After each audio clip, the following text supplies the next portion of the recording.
we're going to talk today about Widefan Method.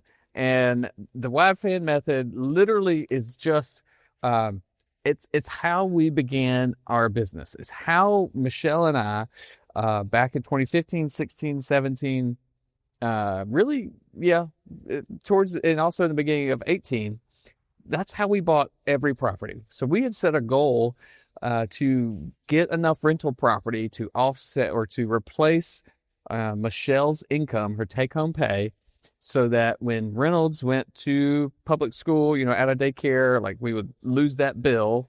And with that reduction in expenses, she could go and walk away from her W-2 job. And so we set a goal. We said we needed 35 rental units at $200 a door cash flow. So you just do all that math, and I'm not doing that right now, but we only knew one way of getting deals, and that was through the Widefan method. And it actually was more like the Idefan, because I didn't even know what wholesalers were at the time until 2018. And so we were just getting deals, free leads, free sources of deal flow.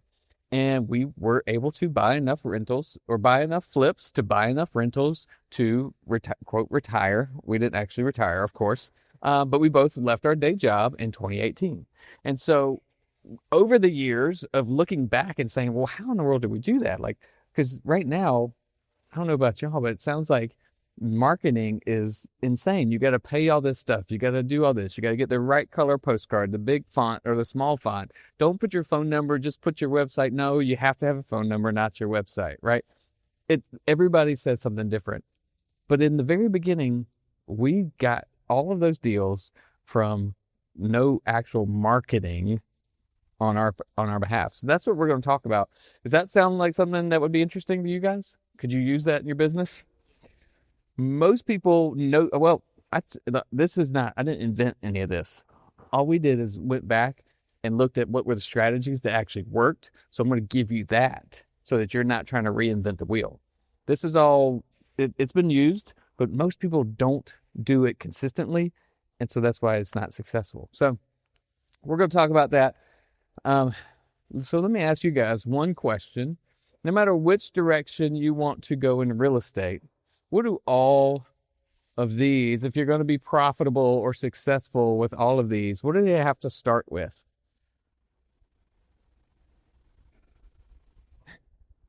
What?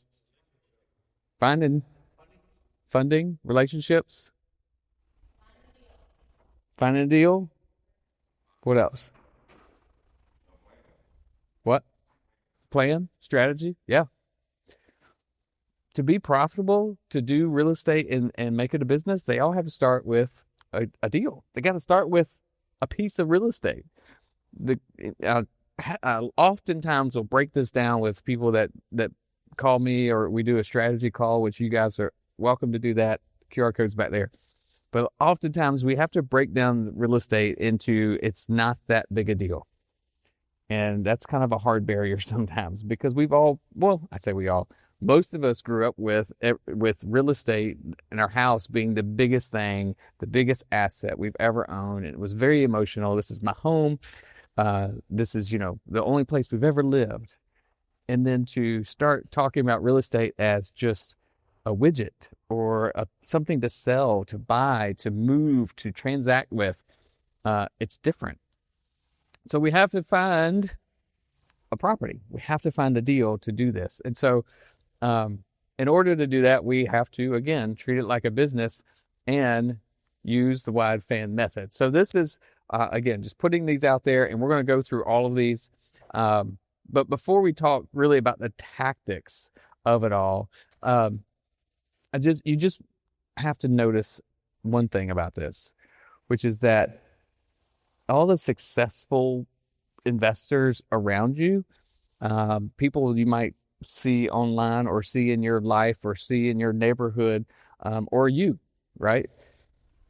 There's one thing I would say that they all have in common, and it's that they are getting deals from multiple of these sources.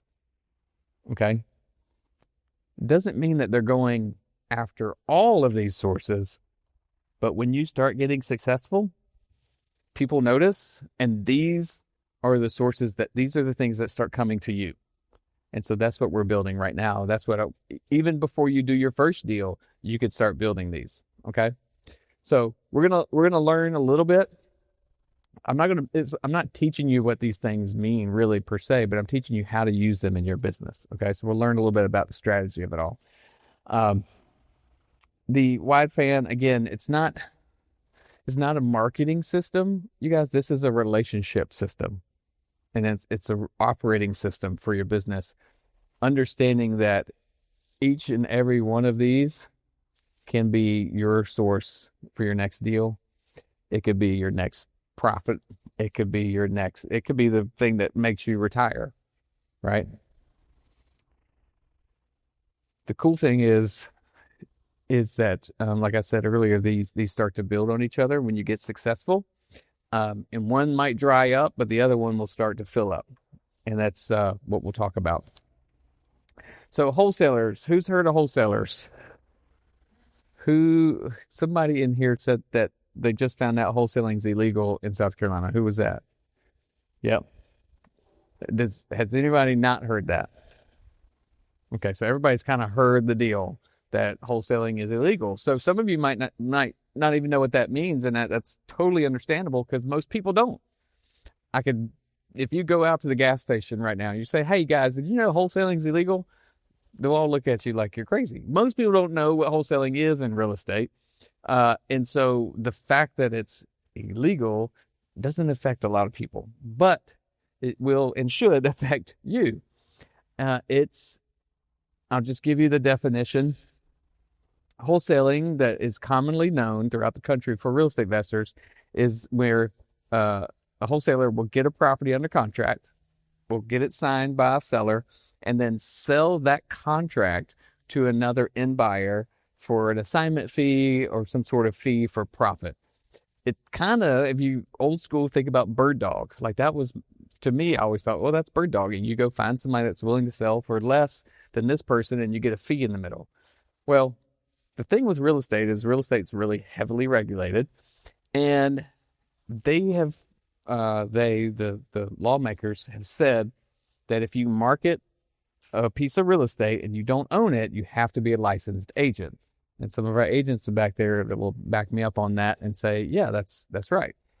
Well, in wholesaling, the term was, what people always said is, I'm not marketing the property, I'm marketing the contract. And that was kind of the way they got around it. Well, now it's in our law, you can't do that. Okay. You cannot market the contract in that way. And so, is that a big deal for us? Yeah. How many people in here have wholesaled a deal before? Couple? Yeah. And that was it was very interesting.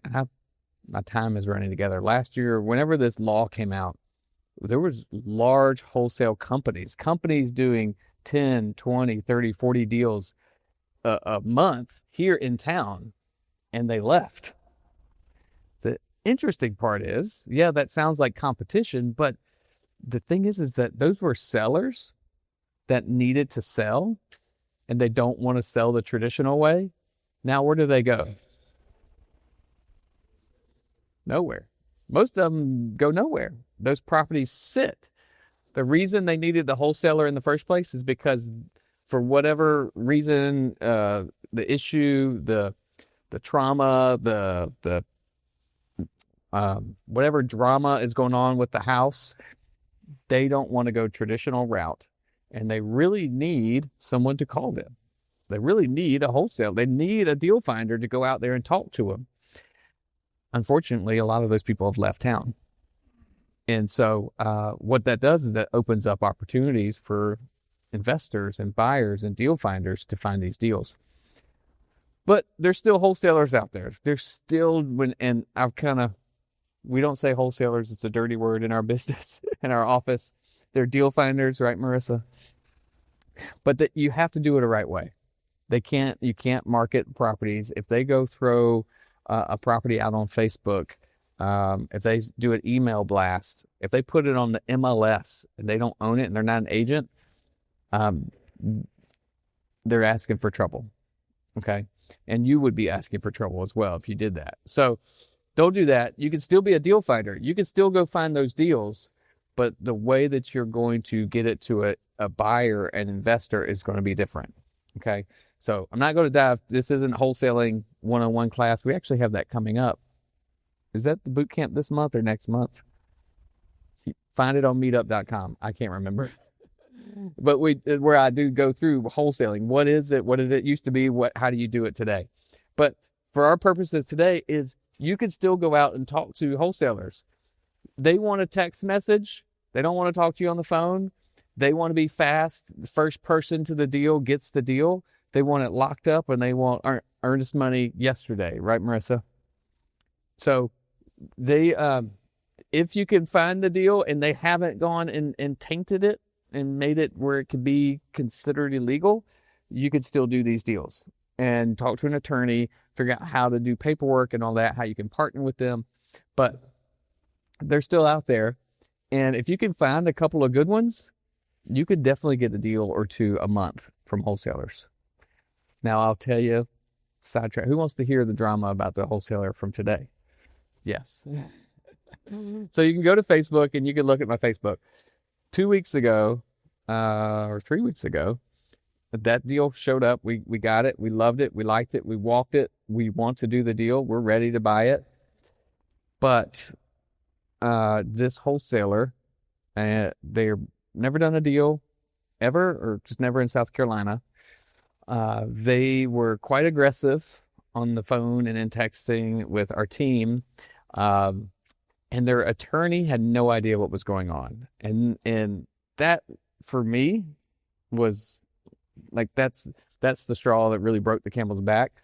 Whereas, because here's what I want y'all to hear about this. It's a wholesaler or a deal finder, a middleman or middle person, whatever.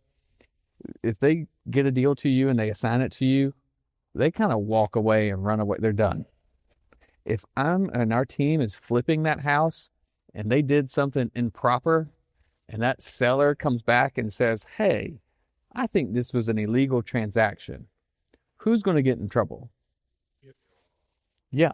Who's going to be tied up in litigation and not able to sell that house as a flip? Yeah. Who's going to want their money back in 6, 9, or 12 months, Larissa? We will. Yeah, they will. Your lenders aren't going to hang on and wait for you to go through litigation because you bought a deal that got tainted because a wholesaler and their attorney had no idea what was going on. Okay. And so that's ultimately the reason we backed away and said, we can't do this deal this way. If you would like us to work, we could work with the seller. We could work with you. We can get you connected with our attorney. We could show you how this business works. That was a decent conversation last week. And then this week's conversation got a little bit, I posted the text messages if you want to see it. But so that's why we had to back out, because the wholesaler's done and gone. Like, they don't, and here's the thing, they don't live in this state, right? If they break the rules of this state in the commission, they want to get somebody and find somebody, who are they going to find? Not the guy that lives in Utah. They're going to find us. So that's why we ultimately had to back away from that deal. And so just cautionary tale on that as you go forward and look for deals. Okay. All right. Wholesalers, again, fast, informal, they just want somebody quick. They want to get the deal done. Again, especially now, since they shouldn't be marketing, mass marketing. This should be a relationship. If there's a wholesaler, if there's someone out there actually deal finding and calling sellers and seeing if they want to sell, if you have a relationship with that person, this is no longer a wholesale. This is a partnership. Y'all are JVing, you're doing deals together. That is totally, that's what the business should be. Right? That's how you help sellers. That's how you help your business. Okay. So you can find some of those folks just by Googling. You can go on, drive around, look at the signs on the side of the road. We buy houses, all that kind of stuff. That's how you can get on those lists and build those relationships. Okay. All right. Influencers. And I don't mean TikTok. I know some of y'all are thinking, yeah, how are we going to do deals with TikTok? No. Influencers are the people that are helping people deal with real estate. So CPA, tax, bookkeeping, that kind of stuff. You got estate attorneys, closing attorneys, any kind of attorney, really. Here's what we've learned is that attorneys get called about problems. So if like I have an attorney friend, I might call him or her and say, I got this, I hate this piece of property I inherited, or I'm getting sued, or there's bad tenants. Can you help me out? And it doesn't matter what kind of attorney they are. They could be in, I don't know, what's another kind of attorney? They could deal with the cars. I don't know what attorneys do, but they have a specialty that's outside of real estate, and their friends will call them. Well, that attorney doesn't want to deal with a real estate transaction or a real estate issue. So you can be on their short list of people to connect. Okay. So they're not going to be text messages. They don't want to build, you're not going to build a relationship with an attorney through text messaging. You want to be professional. You want to show up professional and show up for their clients professionally. That's why email, newsletters, pamphlets, things you could drop off that they can share with their clients. The little trifold, pamphlets or a folder, all that kind of stuff. That looks polished for an attorney that they could share. All right. They don't want you just to come in and it's like, we buy houses. They want to be able to trust you to take care of their client. Does that make sense? Do y'all see the difference between a wholesaler's needs and an attorney's needs? The attorneys probably doesn't really care about, or the CPA attorney, whatever, those influencers, they're probably they don't care about that fee for that transaction. They're probably just making the connection for free. They don't want to be paid for it. They just want it off their plate and help their client. The wholesaler, absolute opposite. They don't necessarily care sometimes, unfortunately, about the client. They just want the profit. Okay? So totally different. When the professionals trust you, they'll refer you without thinking because they want a quick answer to that issue. Okay? That's your influencers. Becoming the professional buyer in your market space, that will help with that. All right, who's heard of driving for dollars? Anybody in here do it on the regular? Yeah, couple? Awesome. Y'all, that's the number one thing to do. You're going to be in your car anyway. Might as well look at houses while you're doing it and jot down the addresses. Deal Finder Data has a app that goes along with it, a driving app. So it's called Lead Flow. You just grab that, plug them in, and you could call, text, or send them postcards. So this was one of the number one ways that when we actually started wholesaling business in 2018, driving for dollars is the number one way that we were getting awesome deals. We got probably our best deal ever, which was 16 units at 4% interest rate seller finance from driving for dollars, and no money down. I forgot to add that part. He didn't want any money down. He just wanted to get rid of the headache. It was the literal headache because I think he's the one. Was that the one he got punched by? I think he got punched by one of the tenants. Then he finally called. His wife made him call. So anyway, that's driving for dollars. This isn't free necessarily because you still got to reach out to the people. You might have to pay for a postcard or whatever, but super low cost. And if you could do it over and over, I forgot to kind of talk about the KPIs here. Get 25 to 50 addresses every single month. What you're trying to get up to is about 250, 300 addresses of houses that look like they need an investor to buy it. Okay. Overgrown grass, whatever. And you should have a couple of deals in there. Okay. Consistency is the only way that this will work. If you're going to send postcards, if you're going to text them, if you're going to call them, if you're going to handwrite a letter, send smoke signals, whatever, you got to do it 3 or 4 times. Okay. The one time's not going to do it. Marketing professionals say 6 times, actually, 6 contacts before you get it done. Okay. This is all about driving for dollars. It's all about your mindset. If you leave here and you can call yourself a deal finder, if your eyes and ears are open to to opportunities around you, driving for dollars will just become natural. It's just one of the things we do. My kids get tired of it. Because if we're driving around, I'm like, oh, hold up, let me plug that in. They're like, Dad, quit. We got to go. So just do it. Just make it part of who you are. So your live exercise for tonight. This is the Driving for Dollars app lead flow for Deal Finder Data. Your exercise is drive a different route home. It's tough tougher at night to see. So drive a different route to work tomorrow. But if you drive a different route home tonight, it is sometimes easy to see when there's no lights on. If you're driving through a neighborhood and light on, light on, light on, why is this house completely dark? There's no lights, no street lights, no porch lights. That might be a sign of a potential deal. All right, so look for 5 to 10 properties either tonight or tomorrow on your way to work. Who's going to commit to that? Anybody?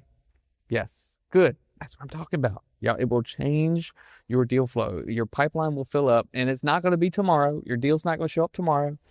But if you do this consistently, that pipeline will fill up, and they will start showing up left and right. All right.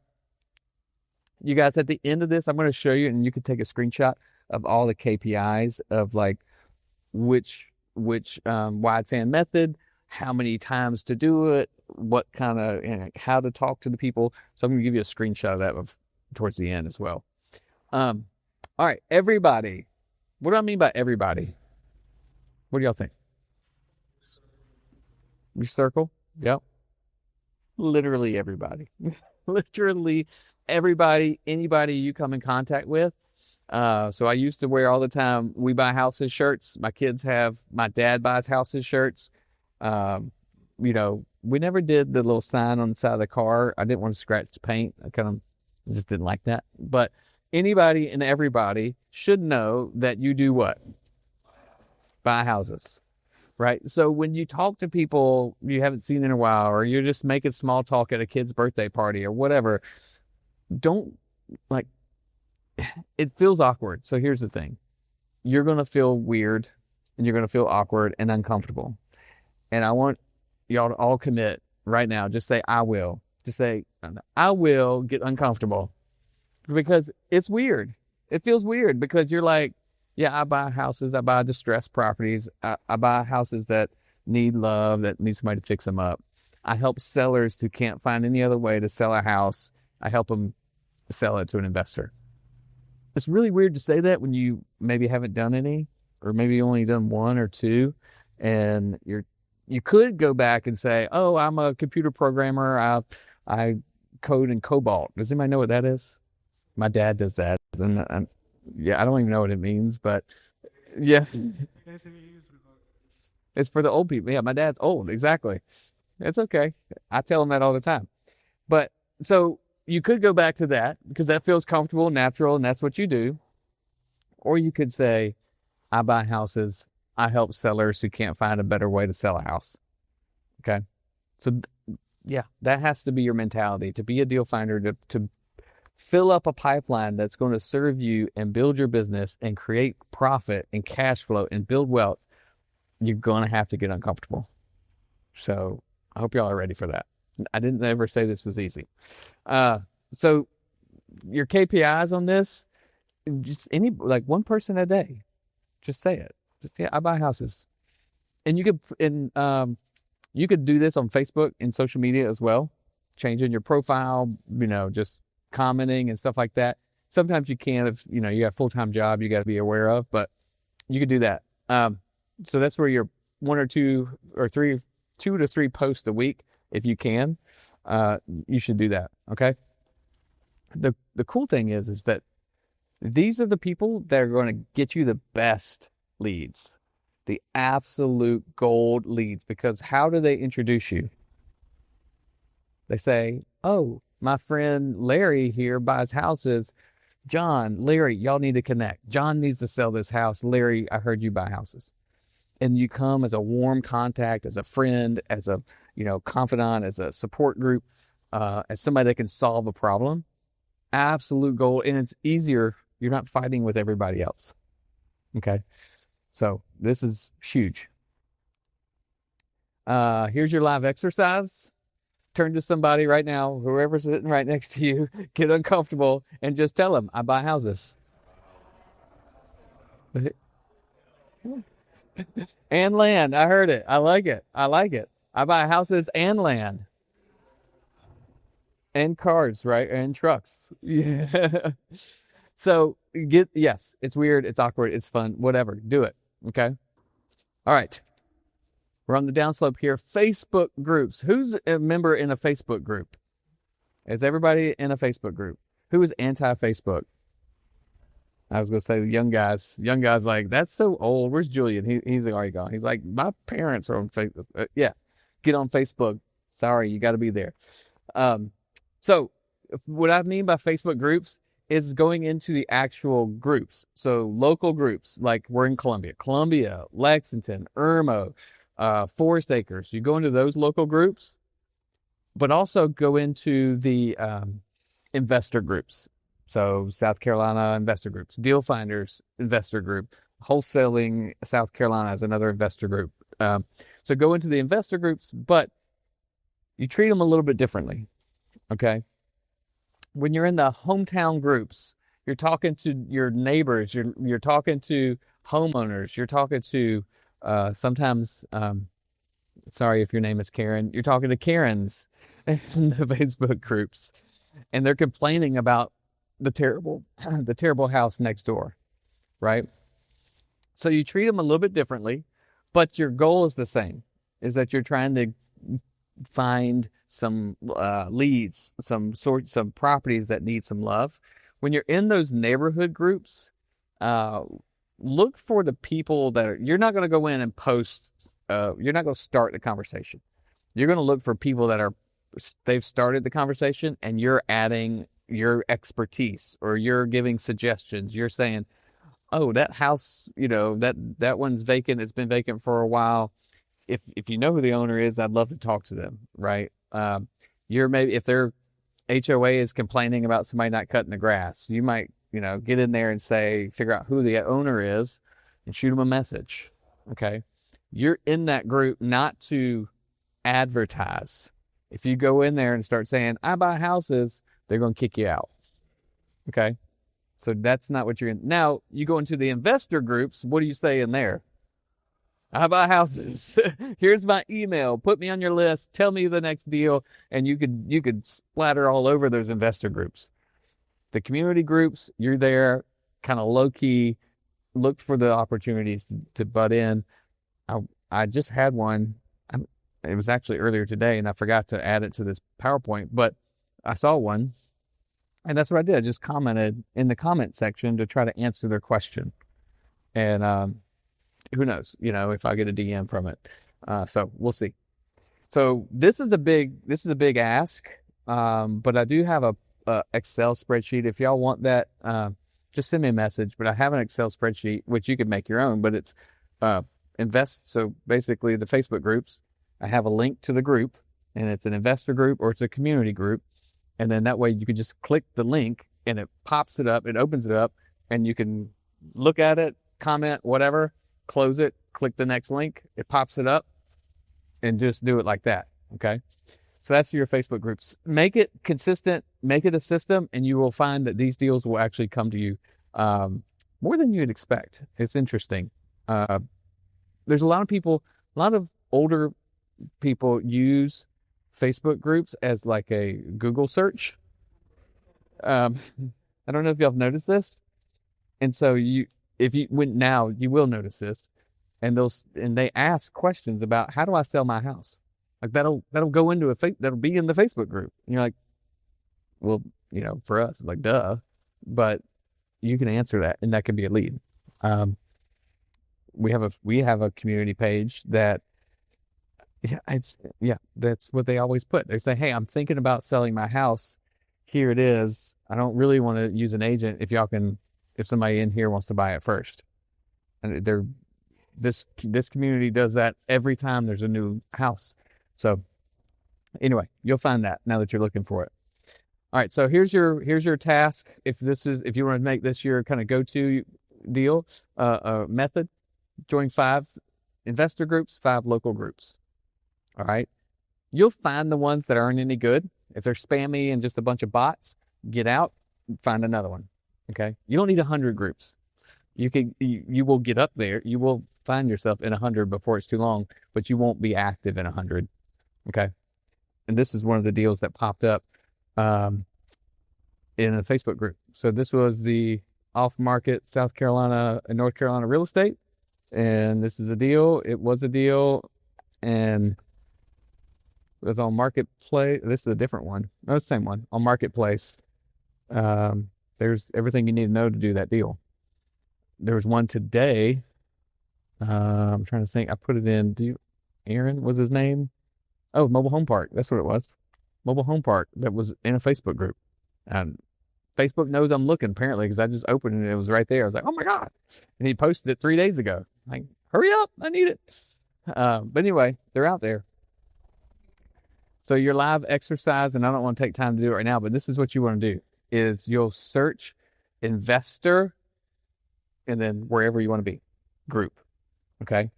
And then, of course, for the city or neighborhood, you'll join a local group. Okay?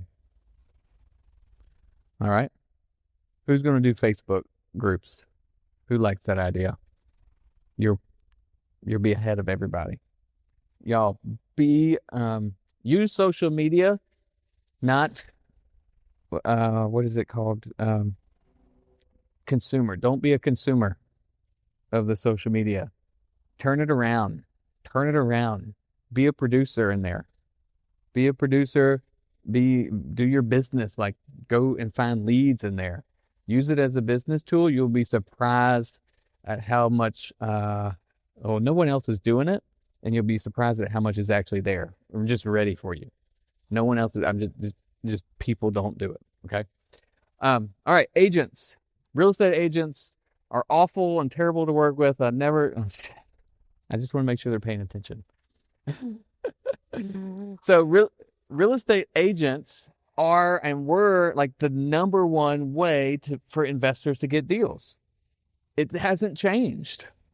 Y'all are in this group, you're in this room, and we've been talking wholesalers and all these fancy strategies and marketing and postcards off market.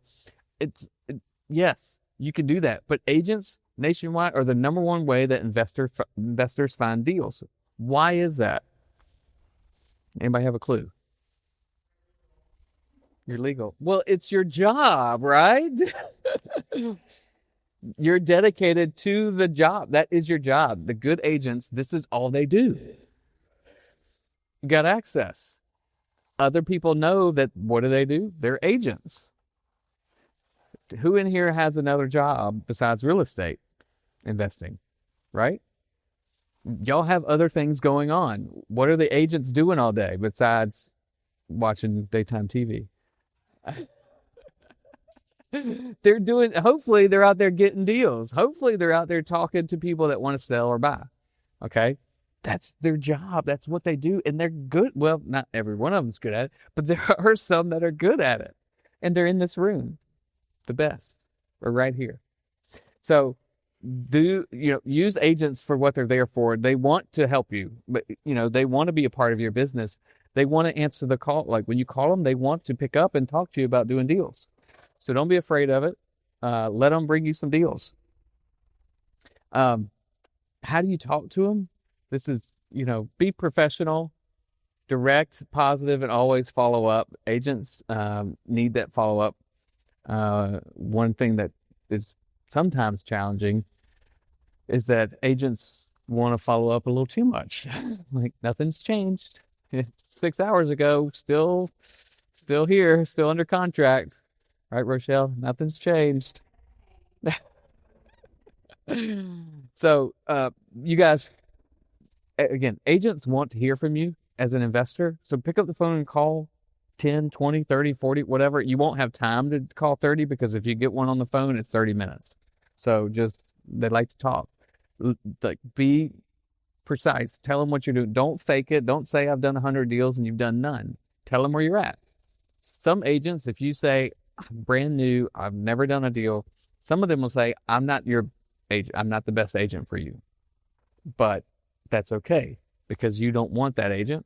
There's a few reasons for that. They might be working with home buyers. They might be doing deals on the lake and they don't want to talk about investor deals. You want to know that. So be honest and open with them of where you are and what you're looking for. The ones that you're looking for are the ones that say, oh, you're brand new? Great. I want to help you grow. Tell me how many deals you want to do. Let me get you first 3. Let me help you get 10. That's who you want to connect with. All right. So you can build a huge list of agents. Now, I will tell you, and there's some agents in this room that'll get mad about this. it's hard to be exclusive and say, I'm only got this one agent and I'm only going to listen to this one agent, right? Rochelle, she's looking at me. She's like looking cross-eyed. The agent that you want to help grow and build your business, you should probably hitch on to one of those. But for deals to come to you, things to buy, you want every agent to call you and say, here's a deal. Here's something you can buy. Here's something you can buy. Doesn't mean that's your agent. Doesn't mean that's the one you call when you're bored and you want to chat. Doesn't mean that that's the only agent you work with. Rochelle wants to tell me her side of this. But agent is a part of your team. You should have one who's a part of your team. She wants me to say that. But you're looking for deals coming to you. You want your inbox full. And if you just ask one, that one agent is going to have one set of contacts, one set of investor sellers. What about the other side of town, right? What about those other investor sellers? What you want, Rochelle? So that's what I want to say, that yes and no. Yes, you're correct. You do want a relationship with boss agent, but you want to tell that agent is, I am an agent, and please call me, because you want somebody to represent you.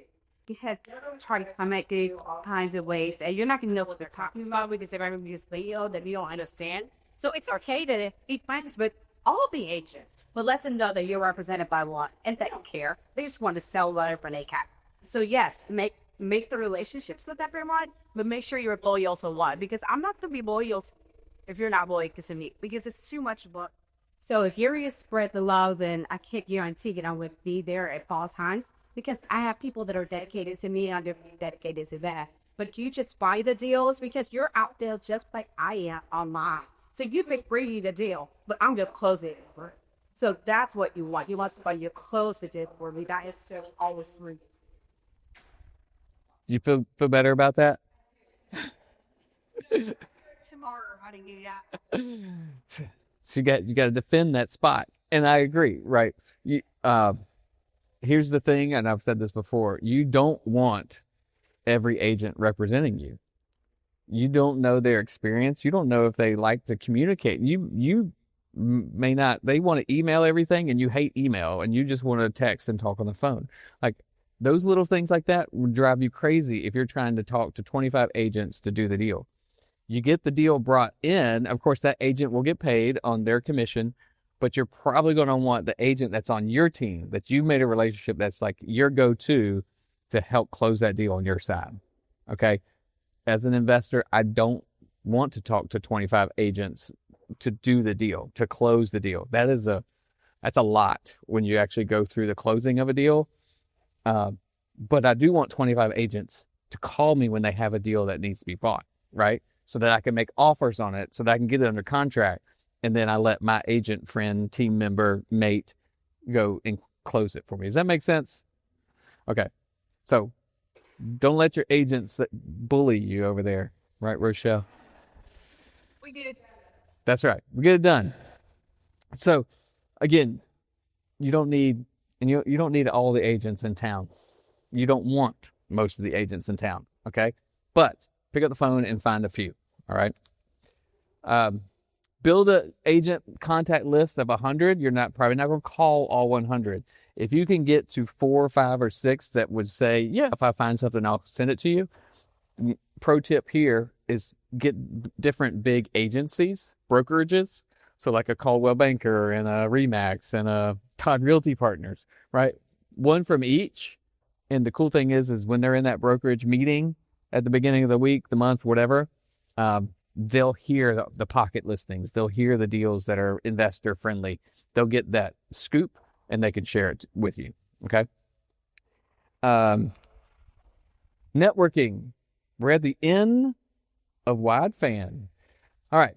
So networking has got to be, so you're hopefully doing that here, right? You're meeting with other investors, other agents, other people that are doing real estate. You got vendors, you've got lenders, all that. If you can get to a couple of events similar to this every single month, you'll get to build a whole community of people that want to help you grow, to see you succeed, or that have deals that are coming through them that they can share with you. So make networking a part of your business. Many people do that in their W-2 job, right? Networking events. Y'all do the Chamber of Commerce, stuff like that. Real estate investors do it too. Okay. You come to an event like this, you make a good connection, and you're like, you hear something because you go to church over here, but you're over on this side of town, and y'all hear of the things that come together. That's how networking works. The collaborative work together. So I'll show you kind of the KPIs on all of these here in just a minute, but it's really interesting to see, like, when we leave here next month, how many deals actually make connections in the room just from people connecting and building their own network. Okay. All right. So attend 2 or 3 real estate or local events monthly. Just go ahead and put that in, pencil it in. You got this one. This is one.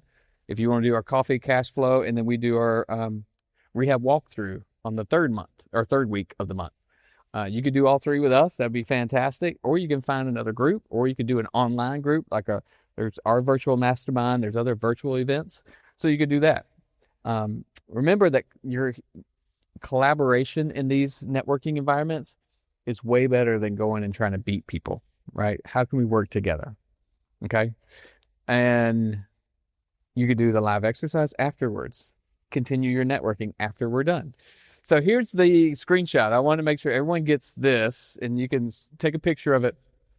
But this is what you're looking for as far as weekly touches and how many leads per month that will give you, and then how many deals per year you can expect from those leads. Okay, remember, these are all free or mostly free leads. The beautiful thing is you can mess this up. If you're really bad at talking to people, at least it didn't cost you a whole, $5,000 postcard drop when you messed up, right? So just talk to these folks, get to know what they need, get to know what they're asking for, what solutions you need to solve in this business, and it'll help you close these deals, okay? The mindset of your contact is right here. So these are how you talk to them, okay? Does that make sense?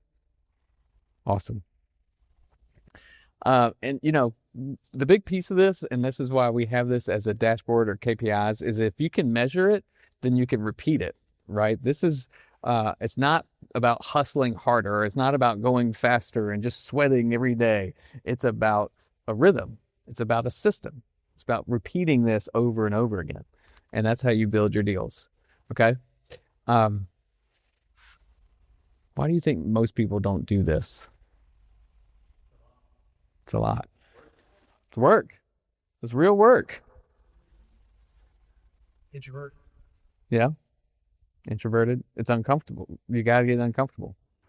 It's also very unfamiliar, right?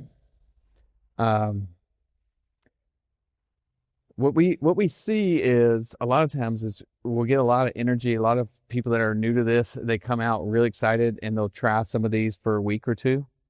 But then week 3 hits in, and either they didn't get any success, like nobody said yes, or someone did say yes and they freak out and don't know what to do next. And so they run and hide.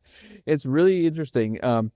And one of the big reasons why we have these events basically every week is because that week 3 kicks in, and if you're alone and isolated by yourself, it's really easy just to say, all right, I give up. This is not for me, and you quit.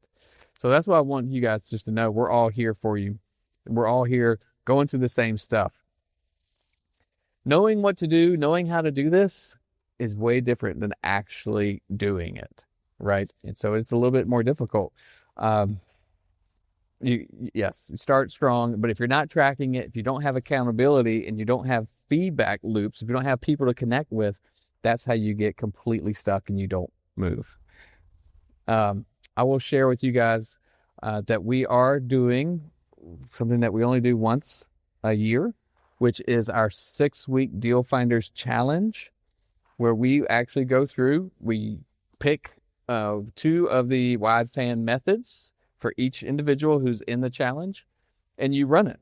You run it with the KPIs. We give you the script for that method, and you go get deals. And so the idea is within 6 weeks, you're out there finding deals. We help you close the deals, of course, with the right connections, with the buyers, with the whether it's funders or whatever you need. This is for people that are really trying to get unstuck and started right now.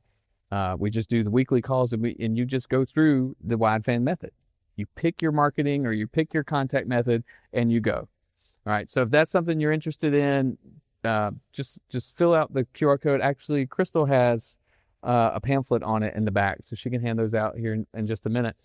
But we literally do this at the beginning of basically every year, and it's a launch, right? We're launching in 2026, just like we've done in the past.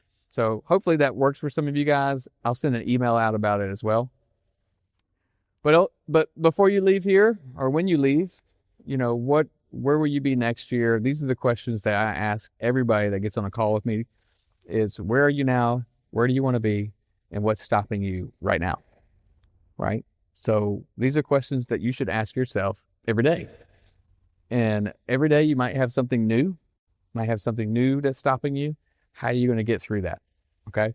So ask yourself those questions. I'll give you this QR code just because it's coming up. Amber will send out another email about that. If you're interested in that, you can sign up. And then I did mention the 15-minute call. There's a QR code for that as well. So if you did want a strategy session, just to kind of go through some of those questions, you can sign up there. But that's it, you guys. Let's get launched into 2026. If you have questions, let me know. And I look forward to seeing some of y'all in the Facebook group sharing some wins. Thanks for listening to the REI Deal Finders podcast. You can find out more and apply to be a part of the REI Deal Finder community at reidealfinders.club.